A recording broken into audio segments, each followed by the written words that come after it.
आज हम प्रेरितों के काम अध्याय 27 और 28 का अध्ययन करेंगे। अध्याय 27। जब यह निश्चित हो गया कि हम जहाज द्वारा इतालिया जाए, तो उन्होंने पौलुस और कुछ अन्य बंदियों को भी यूलियुस नामक ऑगस्तुस की सैन्य दल के एक सूबेदार के हाथ सौंप दिया।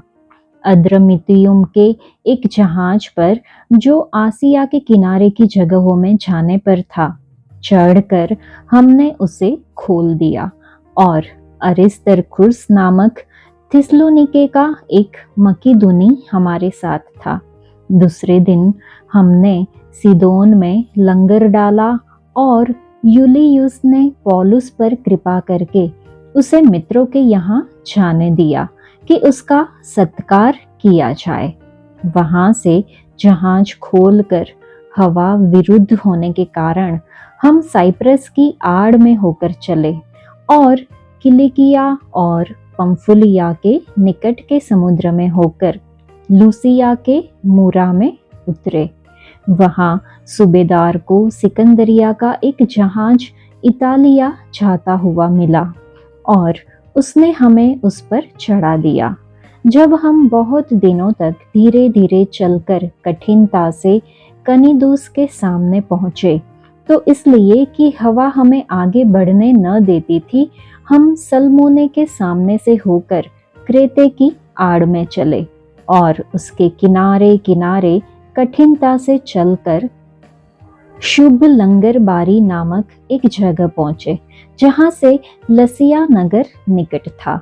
जब बहुत दिन बीत गए और जल यात्रा में जोखिम इसलिए होती थी कि उपवास के दिन अब बीत चुके थे, तो पौलुस ने उन्हें यह कहकर चेतावनी दी, हे सज्जनों, मुझे ऐसा जान पड़ता है कि इस यात्रा में विपत्ति और बहुत हानि न केवल माल और जहाज की, वरन हमारे प्राणों की भी होने वाली है।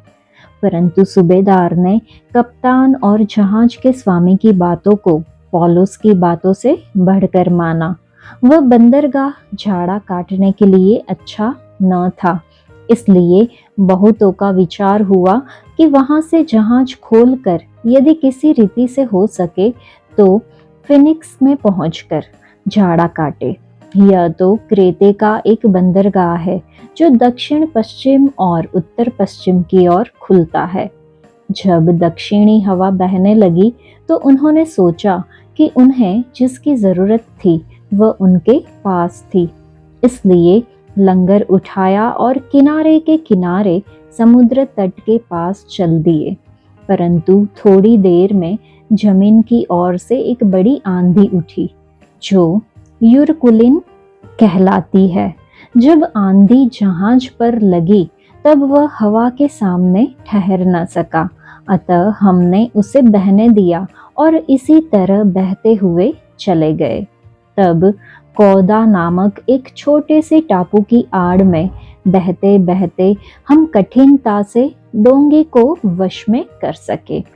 फिर मल्लाहों ने उसे उठाकर अनेक उपाय करके जहाज को नीचे से बांधा और सुरतीस के रेत पर टिक जाने के भय से पाल और सामान उतार कर बहते हुए चले गए। और जब हमने आंधी से बहुत हिचकोले और धक्के खाए, तो दूसरे दिन वे जहाज का माल फेंकने लगे और तीसरे दिन उन्होंने अपने हाथों से जहाज का साज सामान भी फेंक दिया। और जब बहुत दिनों तक न सूर्य न तारे दिखाई दिए और बड़ी आंधी चल रही थी, तो अंत में हमारे बचने की सारी आशा जाती रही। जब वे बहुत दिन तक भूखे रह चुके, तो पौलुस ने उनके बीच में खड़ा होकर कहा, हे लोगों, चाहिए था कि तुम मेरी बात मानकर क्रेते से न जहाज खोलते और न यह विपत्ति आती और न यह हानि उठाते। परंतु अब मैं तुम्हें समझाता हूँ कि ढाढ़स बांधो, क्योंकि तुम में से किसी के प्राण की हानि न होगी, पर केवल जहाज की। क्योंकि परमेश्वर, जिसका मैं हूँ और जिसकी सेवा करता हूँ, उसके स्वर्गदूत ने आज रात मेरे पास आकर कहा, हे पौलुस, मत डर, तुझे कैसर के सामने खड़ा होना अवश्य है। और देख, परमेश्वर ने सबको जो तेरे साथ यात्रा करते हैं तुझे दिया है। इसलिए हे सज्जनों, ढाढ़स बांधो, क्योंकि मैं परमेश्वर पर विश्वास करता हूँ कि जैसा मुझसे कहा गया है वैसा ही होगा। परंतु हमें किसी टापू पर जा टिकना होगा। जब 14वीं रात हुई और हम अद्रिया समुद्र में भटक रहे थे, तो आधी रात के निकट मल्लाहों ने अनुमान से जाना कि हम किसी देश के निकट पहुंच रहे हैं। था लेकर उन्होंने 20 पुरसा गहरा पाया और थोड़ा आगे बढ़कर फिर थाह ली तो 15 पुरसा पाया। तब पथरीली जगहों पर पड़ने के डर से उन्होंने जहाज के पीछे 4 लंगर डाले और भोर होने की कामना करते रहे। परंतु जब मल्लाह जहाज पर से भागना चाहते थे और गलही से लंगर डालने के बहाने डोंगी समुद्र में उतार दी, तो पौलुस ने सूबेदार और सिपाहियों से कहा, यदि ये जहाज पर न रहे तो तुम भी नहीं बच सकते। तब सिपाहियों ने रस्से काट कर डोंगी गिरा दी। जब भोर होने पर था तो पौलुस ने यह कहकर सबको भोजन करने को समझाया, आज 14 दिन हुए कि तुम आस देखते देखते भूखे रहे और कुछ भोजन न किया। इसलिए तुम्हें समझाता हूँ कि कुछ खा लो जिससे तुम्हारा बचाव हो, क्योंकि तुम में से किसी के सिर का एक बाल भी न गिरेगा। और यह कहकर उसने रोटी लेकर सबके सामने परमेश्वर का धन्यवाद किया और तोड़कर खाने लगा। तब वे सब भी ढाढ़स बांधकर भोजन करने लगे। हम सब मिलकर जहाज पर 276 जन थे। जब वे भोजन करके तृप्त हुए तो गेहूं को समुद्र में फेंककर जहाज हल्का करने लगे। जब दिन निकला तो उन्होंने उस देश को नहीं पहचाना, परंतु एक खाड़ी देखी जिसका चौरस किनारा था और विचार किया कि यदि हो सके तो इसी पर जहाज को टिकाए। तब उन्होंने लंगरों को खोलकर समुद्र में छोड़ दिया और उसी समय पतवारों के बंधन खोल दिए और हवा के सामने अगला पाल चढ़ाकर किनारे की ओर चले। परंतु 2 समुद्र के संगम की जगह पड़कर उन्होंने जहाज को टिकाया और गलही तो धक्का खाकर गड़ गई और टल न सकी, परंतु जहाज का पिछला भाग लहरों के बल से टूटने लगा। तब सिपाहियों का यह विचार हुआ कि बंदियों को मार डाले, ऐसा न हो कि कोई तैर कर निकल भागे। परंतु सूबेदार ने पौलुस को बचाने की इच्छा से उन्हें इस विचार से रोका और ये कहा कि जो तैर सकते हैं पहले कूदकर किनारे पर निकल जाए और बाकी कोई पटरों पर और कोई जहाज की अन्य वस्तुओं के सहारे निकल जाए। इस रीति से सब कोई भूमि पर बच निकले। इस अध्याय में हम पौलुस की रोम यात्रा के बारे में देखते हैं। पौलुस एक कैदी के रूप में रोम की खतरनाक यात्रा पर निकलता है, जो परमेश्वर की योजना में उसके अटूट विश्वास को दर्शाता है। खतरे की चेतावनियों के बावजूद जहाज एक भयंकर तूफान का सामना करता है, जिससे चालक दल के सदस्यों में डर पैदा हो जाता है। पौलुस उन्हें परमेश्वर की ओर से आशा के संदेश के साथ आश्वस्त करता है, इस बात पर जोर देता है कि वे तूफान से बच जाएंगे। इस अध्याय में हमें कैसरिया से माल्टा तक समुद्र के रास्ते पौलुस की यात्रा का विस्तृत वर्णन दिया गया है। रोम से पहले उसका अंतिम पड़ाव। ये एक ऐसी कहानी है जो सांसारिक आधार पर लिए गए कई फैसलों को दर्शाती है, जैसे कि अनुभव, योजनाएं और तर्क। हालांकि हम देखते हैं कि इन सभी सांसारिक सकारात्मक गुणों पर जो ऊपर है वह है परमेश्वर, जो सर्वोच्च नियंत्रण में है। इस कहानी में कई सारे लोग शामिल हैं। जूलियस एक रोमन सेंचुरियन जिसका कर्तव्य कैदियों के एक समूह को इटली ले जाना था। अगर उसने उनमें से किसी एक को भी भागने दिया तो वह और उसके लोग अपनी जान गंवा सकते थे। नाविक और मालवाहक मालिक जिनका एकमात्र लक्ष्य जितनी जल्दी हो सके यात्रा करना और पैसा कमाना था। पौलुस और उसका समूह जिसकी एकमात्र महत्वाकांक्षा परमेश्वर की आज्ञा मानना था। यात्रा कठिन है, लेकिन पौलुस कुछ सलाह भी देता है, लेकिन किसी ने उसकी बात नहीं सुनी। इसका परिणाम एक तूफान में यात्रा है जहां जहाज यूरोक्लाइडन से मिलता है। एक मजबूत, खतरनाक और विनाशकारी आंधी जो जहाज पर लोगों को बेरहमी से परेशान करती है, एक एक करके आशा को छीन लेती है। कभी कभी अच्छे निर्णय हमें मुसीबत में डाल देते हैं। रोने धोने के बजाय अगर हम परमेश्वर पर ध्यान केंद्रित करते हैं तो वह हमारी स्थिति को बदल देंगे और हमें घर ले जाएंगे। पौलुस खड़ा होता है और समूह को जीवित रहने के लिए, लड़ते रहने के लिए प्रोत्साहित करता है, ये देखते हुए कि पहले किसी ने उसकी बात नहीं सुनी थी। अगर उसने चुप रहने का फैसला किया होता तो कोई भी उसे दोषी नहीं ठहराता। लेकिन पौलुस मानवीय तर्क नहीं सुनता, वह परमेश्वर की सुनता है। वह सभी से जीवित रहने के लिए नाव में रहने का आग्रह करता है। क्यों? परमेश्वर की योजना क्या थी? हमें नहीं पता। शायद अगर नाव हटा दी जाती तो नाव का वजन अस्थिर हो जाता।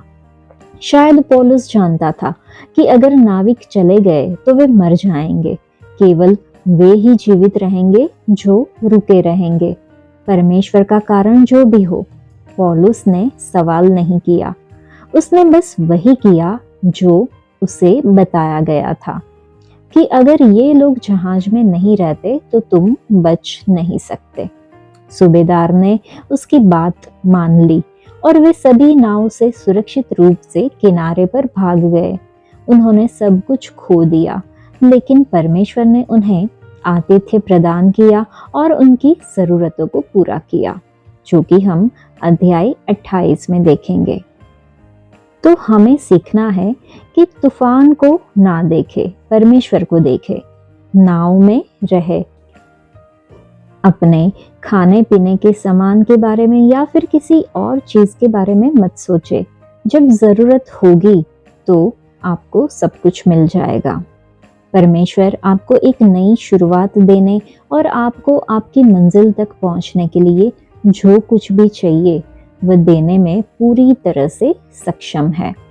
इस अध्याय के जब हम वचन 24 को पढ़ते हैं तो देखते हैं कि लिखा है पौलुस मत डर, तुझे कैसर के सामने खड़ा होना अवश्य है। देख, परमेश्वर ने सबको जो तेरे साथ यात्रा करते हैं तुझे दिया है। पौलुस 2 वर्ष से कैसरिया में नजरबंद था। रोमी अधिकारी उसे रिहा करने या उसे महासभा को सौंपने के लिए अनिच्छुक लग रहे थे। अपनी रोमन नागरिकता के कारण पौलुस ने न्याय के लिए रोम में कैसर की अदालत में गुहार लगाई थी। प्रेरितों के काम के पुस्तक में इस अध्याय में जहाज की यात्रा का विवरण है, जिसके दौरान उन्हें एक भयंकर तूफान और जहाज के टूटने का सामना करना पड़ा। एक सूबेदार यूलियुस के नेतृत्व में लूका, अरिस्तर्खुस, पौलुस और अन्य कैदी जहाज की यात्रा का हिस्सा थे। वे कैसरिया से सीदोन के लिए रवाना हुए। सीदोन से वे लुसिया के मूरा चले गए। वहां सूबेदार को अनाज से भरा एक सिकंदरिया का जहाज मिला जो इटली जा रहा था। उन्होंने फिर से अपनी यात्रा शुरू करी और क्रेते के बंदरगाह तक पहुंच गए।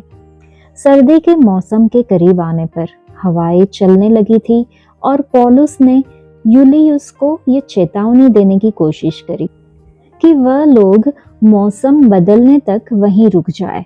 जहाज के कप्तान को लगा कि शुभ लंगरबारी सर्दियों के लिए रुकने के लिए सुरक्षित जगह नहीं है और उसने यूलियुस को आश्वस्त किया कि उन्हें फिनिक्स जाना चाहिए, जहां 2 बड़े सुरक्षित बंदरगाह थे।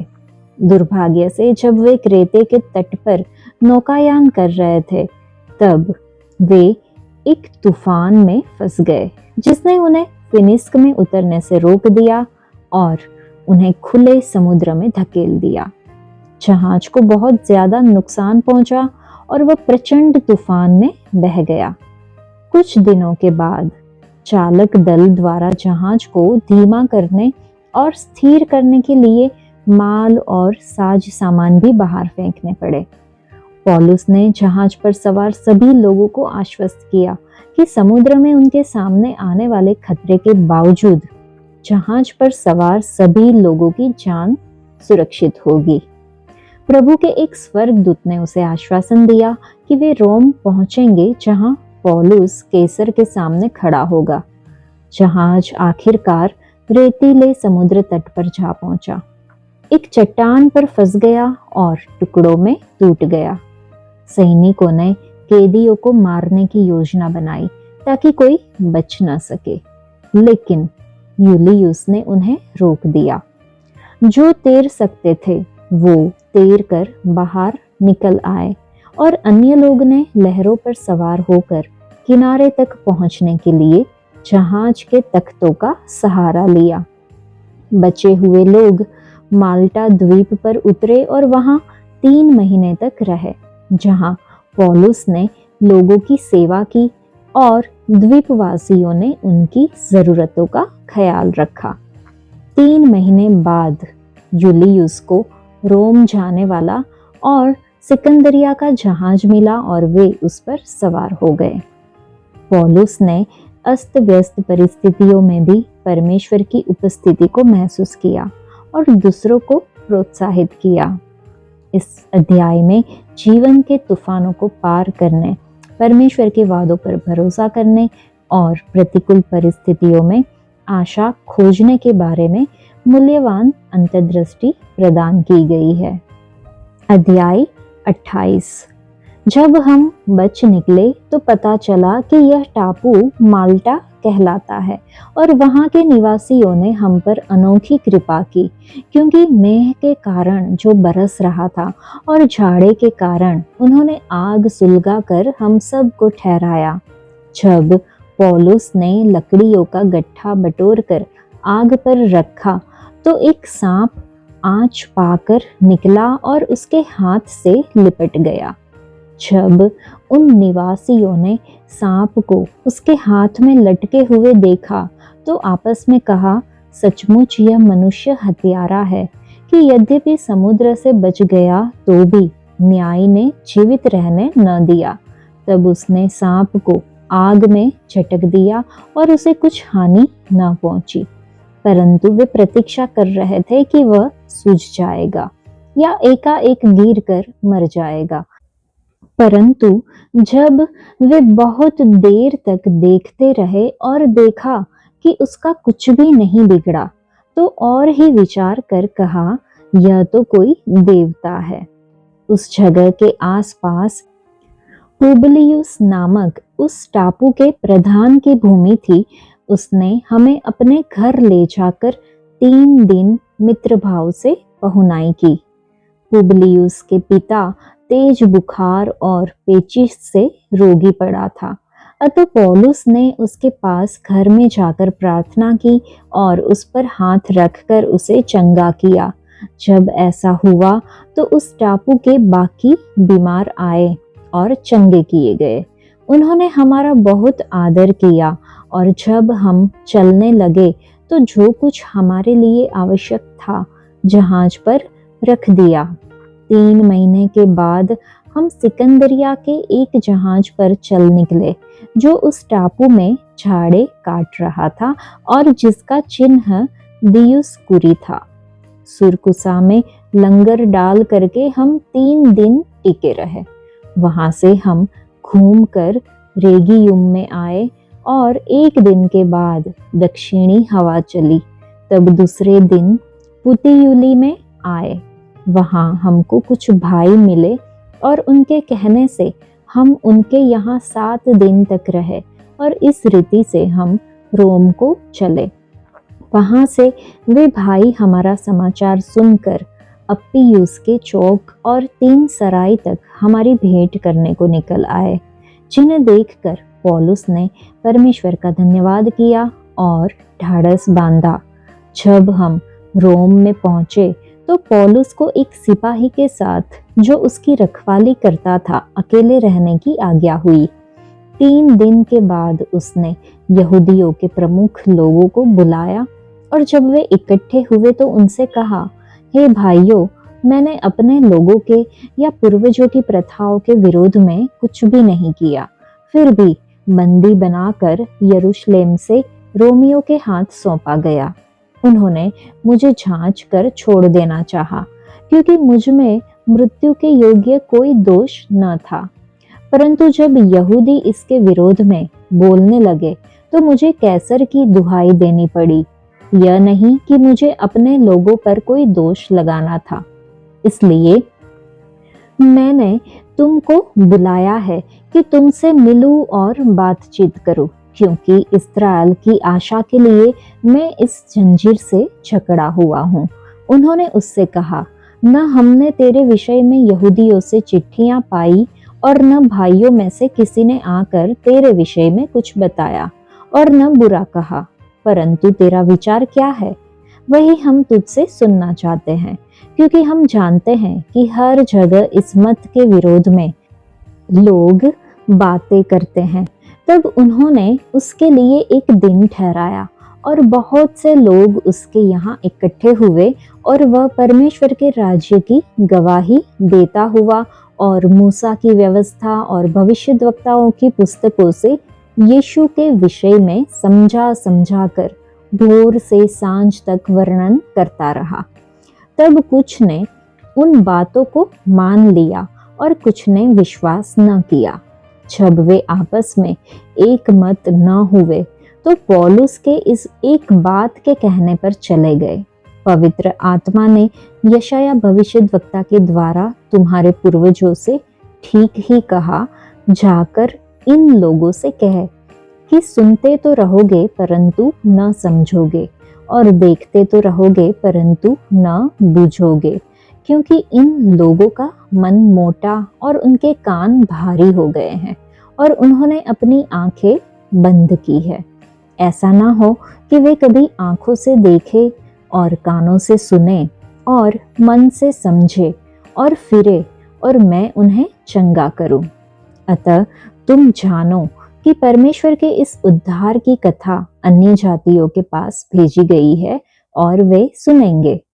जब उसने ये कहा तो यहूदी आपस में बहुत विवाद करने लगे और वहां से चले गए, और पौलुस पूरे 2 वर्ष अपने किराए के घर में रहा और जो उसके पास आते थे उन सब से मिलता रहा और बिना रोक टोक बहुत निडर होकर परमेश्वर के राज्य का प्रचार करता और प्रभु यीशु मसीह की बातें सिखाता रहा। इस अध्याय में हम देखते हैं कि एक खतरनाक यात्रा के बाद पौलुस रोम पहुंचता है। परीक्षाओं के बावजूद उसे मार्गदर्शन करने में परमेश्वर के सर्वोच्च हाथ होने को बताया गया है। वह सुसमाचार का प्रचार करना जारी रखता है, यहूदियों और अन्य जातियों दोनों के साथ बिना लज्जा से सुसमाचार बांटता है।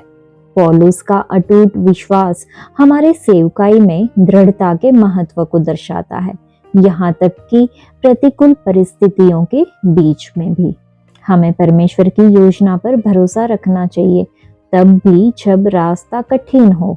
अपने विश्वास को दूसरों के साथ साहस पूर्वक बांटे, ये जानते हुए कि परमेश्वर हमें सेवकाई के लिए सुसज्जित करते हैं। इस अध्याय के पहले 10 वचन को जब हम देखते हैं तो हम पाते हैं कि सांप भी पौलुस को नुकसान नहीं पहुंचा सका, क्योंकि उसके लिए परमेश्वर का उद्देश्य पूरा नहीं हुआ था। चमत्कारिक चंगाई से पता चलता है कि सेवकाई अप्रत्याशित स्थानों पर भी जारी रहती है। कभी कभी आपका सबसे बड़ा काम आपके सबसे असुविधाजनक पड़ावों पर होता है। वचन 11 से 16 में हम देखते हैं, रोम में आगमन। परमेश्वर ने पौलुस से वादा किया था कि वह रोम में गवाही देगा। ये दिखाता है कि तूफान, जहाजों के डूबना या असफलताओं के बावजूद परमेश्वर के वादे कैसे कायम रहते हैं। बंदी गृह में भी पौलुस का सेवकाई जारी रहा। ये याद दिलाता है कि हमारी बुलाहट हमारी परिस्थितियों तक सीमित नहीं है। वचन 17 से 29 को जब हम पढ़ते हैं तो हम देखते हैं कि पौलुस यहूदी अगुवों से मिलता है। पौलुस की दृढ़ता से पता चलता है कि सुसमाचार को साझा करने की सफलता संख्या के बारे में नहीं है, बल्कि सत्य में विश्वास योग्यता के बारे में है। कुछ लोगों द्वारा अस्वीकार किया जाना हमें याद दिलाता है कि सब लोग सत्य ग्रहण नहीं करेंगे, लेकिन हमें अभी भी इससे साहस पूर्वक घोषित करना चाहिए। सेवकाई जारी है, ये अंत नहीं है, बल्कि आत्मा के कार्य को आगे बढ़ाने के लिए प्रत्येक विश्वासी को सौंपी गई एक छड़ी है। वचन 15 को जब हम पढ़ते हैं तो हम समझते हैं कि हमें भी हमारे पादरियों को प्रोत्साहित करना चाहिए। लिखा है, वहां से भाई हमारा समाचार सुनकर अप्पियुस के चौक और 3 सराय तक हमारी भेंट करने को निकल आए, जिन्हें देखकर पौलुस ने परमेश्वर का धन्यवाद किया और ढाढ़स बांधा। पुरोहितों और पादरियों को भी प्रोत्साहन की आवश्यकता होती है। पौलुस ने बहुत दुख सहा, डर और कांपते हुए कैद और कोड़े खाए, भूखा और नग्न रहा। सुसमाचार का प्रचार करते समय निराश होने के कई कारण हो सकते हैं। ऐसे समयों के दौरान विश्वासियों द्वारा दिखाई गई चिंता के छोटे छोटे कार्य उन्हें बहुत प्रोत्साहित करेंगे। बेशक बरनबास, प्रिस्किल्ला और अक्विला और अन्य लोग पौलुस के सहायक थे। यहाँ भाई दूर दूर से पौलुस से मिलने आए और इससे पौलुस का हौसला बढ़ा। सविश्वासियों के रूप में हमें भी अपने संबंधित पुरोहितों या फिर हमारे पादरियों द्वारा किए गए कार्य का अभिनंदन और उत्सव मनाना चाहिए। उनकी आवश्यकताओं का ध्यान रखना चाहिए, उनसे बार बार मिलना चाहिए और इस प्रकार उनके कार्य में उन्हें प्रोत्साहित करना चाहिए। इस अध्याय का अंत पौलुस के कैद से छूटने या उसकी मृत्यु के साथ नहीं होता है। ये सुसमाचार के साथ समाप्त होता है जो अभी भी आगे बढ़ रहा है। हालांकि जंजीरों में जकड़े हुए पौलुस ने साहस पूर्वक प्रचार किया। हालांकि उस पर झूठा आरोप लगाया गया था, फिर भी वह केंद्रित रहा। तूफान, सांप का काटना और कैद की कोठरी परमेश्वर के उद्देश्य को रोक नहीं सकी।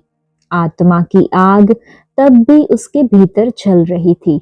जहाज के डूबने से बचने के बाद पौलुस माल्टा पहुंचा, एक ऐसी जगह जहां वह कभी नहीं जाना चाहता था। वहां उसे एक जहरीले सांप ने काट लिया, लेकिन उसे कोई नुकसान नहीं पहुंचा। उसने बीमारों को चंगा किया, जिसमें पब्लियस का पिता भी शामिल था। यहाँ तक कि यात्रा की रास्ते से भड़क जाने और खतरे में भी अभिषेक बना रहा। परमेश्वर ने अप्रत्याशित सामर्थ प्रदर्शित करने के लिए अप्रत्याशित स्थानों का उपयोग किया। जो एक झटका लग रहा था, वह वास्तव में परमेश्वर की महिमा के लिए एक सेटअप था। जब पौलुस रोम पहुंचे तो उन्हें घर में नजरबंद कर दिया गया। फिर भी उस किराए के घर से सुसमाचार साम्राज्य के दिल तक पहुंच गया। उनकी आवाज को चुप नहीं कराया जा सकता था। पौलुस ने अपना समय अपने नाम का बचाव करने या बदनामी का खंडन करने में नहीं बिताया। उन्होंने बस यीशु का प्रचार किया और सभी मामलों को परमेश्वर पर छोड़ दिया। ये एक सबक है जो परमेश्वर के हर एक सेवक को सीखना चाहिए। हम जितने अधिक उपयोगी होंगे, हम उतने ही अधिक लक्षित होंगे। बदनामी, झूठे आरोप और विश्वासघात उस प्याले का हिस्सा है जिसे हमें पीना चाहिए। यीशु पर दुष्ट आत्माओं से ग्रस्त, ईर्ष्या निंदा करने वाला यहाँ तक कि दुष्ट आत्माओं का राजकुमार होने का आरोप भी लगाया गया था। फिर भी उन्होंने केवल तभी उत्तर दिया जब सत्य दांव पर लगा था, न कि तब जब अभिमान को भड़काया गया था। वो पिलातुस के सामने चुप रहे और खुद को पिता को सौंप दिया। मनुष्य जो बुराई के लिए सोचते हैं, परमेश्वर उसे भलाई के लिए इस्तेमाल करते हैं। वो विश्वासघात को हमें काटने देता है, हमें नष्ट करने के लिए नहीं, बल्कि हमें खुद से वंचित करने के लिए। अगर हम केवल यहूदा का हाथ देखते हैं, तो हम पतरस की तरह प्रतिक्रिया करेंगे, तलवारें लहराएंगे और दूसरों को घायल करेंगे। लेकिन अगर हम पिता के हाथ को हमें प्याला देते हुए देखते हैं, तो हम उसे समर्पण में पी लेंगे। पौलुस ने कहा, प्रभु बदला चुकाएगा, मैं नहीं, अभी नहीं, प्रभु। जब हम सभी मामलों को परमेश्वर पर छोड़ देते हैं, तो हम उन पर ध्यान केंद्रित करने के लिए स्वतंत्र होते हैं, जो वास्तव में मायना रखता है, राज्य। पौलुस की तरह हम साहसपूर्वक प्रचार कर सकते हैं, खुशी से पीड़ित हो सकते हैं और शांति से रह सकते हैं, ये जानते हुए कि प्रतिशोध प्रभु का है। तो भ्रम, आरोप या देरी के समय में शांत रहे, वफादार रहे और ध्यान केंद्रित रखे। जब आप उसका नाम उठाते हैं, तो आपको अपने नाम के लिए लड़ने की जरूरत नहीं है। तूफान आने दे, बोलियां बोलने दे, परमेश्वर अभी भी नियंत्रण में है और अपने सही समय पर वह बादलों को तितर बितर कर देंगे और नम्र लोगों को ऊपर उठाएंगे। तब तक पौलुस की तरह प्रचार करते रहें, निडरता से, बिना किसी बाधा के और ऐसे हृदय से जिसने सब कुछ पूरी तरह से परमेश्वर को सौंप दिया हो। आज के लिए इतना ही। परमेश्वर आप सबको आशीष दे। धन्यवाद।